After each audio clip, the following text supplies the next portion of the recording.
Sa ikalawang pagkakataon, ang hatol ng bayan sa mga nag-aasa maging pinuno ng Pilipinas ay nakasalalay sa mga makinang ito. Mahigit 80,000 precinct count optical scan machines o PCOS ang ngayon nakakalat sa buong bansa para bilangin ang boto ng humigit kumulang 52 milyong registered voters. Ang PCOS ay gumagana sa pamamagitan ng tinatawag na source code o isang software na nag-uutos sa makina kung paano babasahin ang mga marka sa balota. Doon niya kukunin yung instruction, no? O utos, no? Ano bang gagawin ko pag sinubo ko tong balotang to? Ano bang bibilangin ko? Anong gagawin ko kung sobra yung naguhitan, no? So lahat ng instruction, without the instruction, baliwala yun. So ang tawag doon, yun yung program. So paano sinulat yung program? Yun ang source code. Tanging mga marka na sumasakop sa hindi liliit sa 50% ng bilugang espasyong ito lang ang babasahin ng PCOS bilang valid vote. Kung sobra sa hinihinging bilang ng boto para sa isang posisyon ang mamarkahan ng botante, hindi bibilangin ng PCOS ang boto para sa partikular na posisyon. Maaari ring hindi basahin ng makina ang mga balotang may stray marks o mga markang higit sa kinakailangan.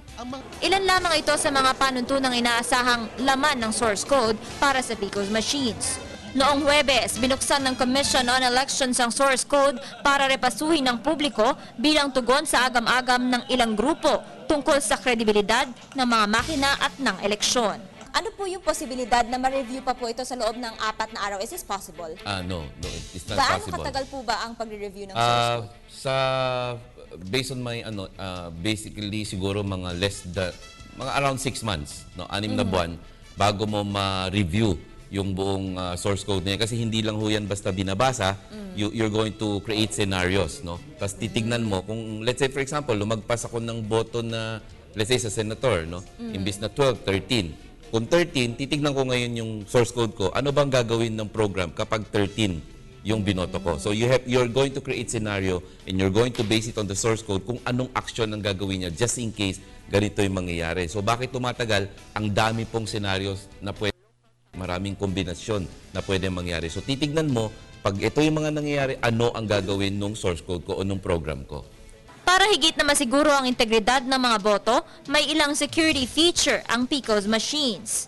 May UV mark detection capacity ito na sinisigurong tanging mga balotang may UV mark lang ang babasahin ng boto.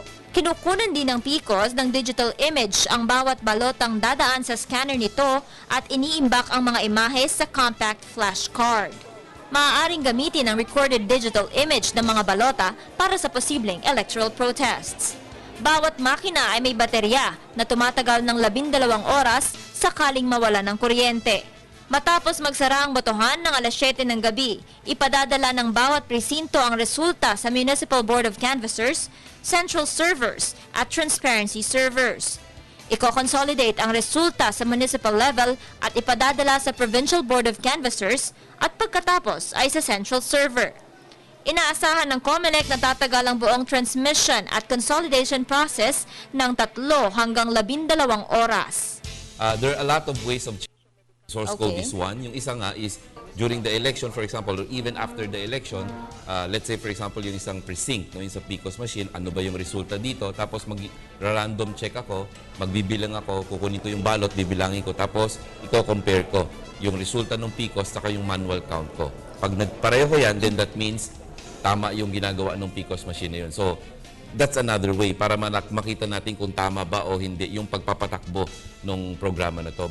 Unang ginamit ang PCOS machines noong 2010 presidential elections para bawasan ng human intervention na madalas daw ay nagiging sanhi ng dayaan. Kinilala ng marami ang naging resulta ng 2010 automated elections na sa kauna-unahang pagkakataon ay nagkaroon ng presidential candidates na nag-concede o tumanggap ng pagkatalo bago pa man makumpleto ang consolidation ng mga resulta ng botohan. Isang random manual audit ang nagpatunay ng accuracy o pagiging tama ng pagbilang ng mga makina sa mga boto. Noong 2010, nirentahan lamang ng COMELEC ang PCOS machines mula sa Smartmatic International sa halagang 7.2 billion. Pero noong nakaraang taon, binili na ng COMELEC ang mga makina sa halagang 1.8 billion pesos. Bagamat may ilang tumutol, nanindigan ng COMELEC na ang desisyong ito ang bumabalanse sa limitadong budget ng pamahalaan at sa layuning magkaroon ng maayos na halalan. Para sa Hatol ng Bayan 2013, Vivienne Gulia.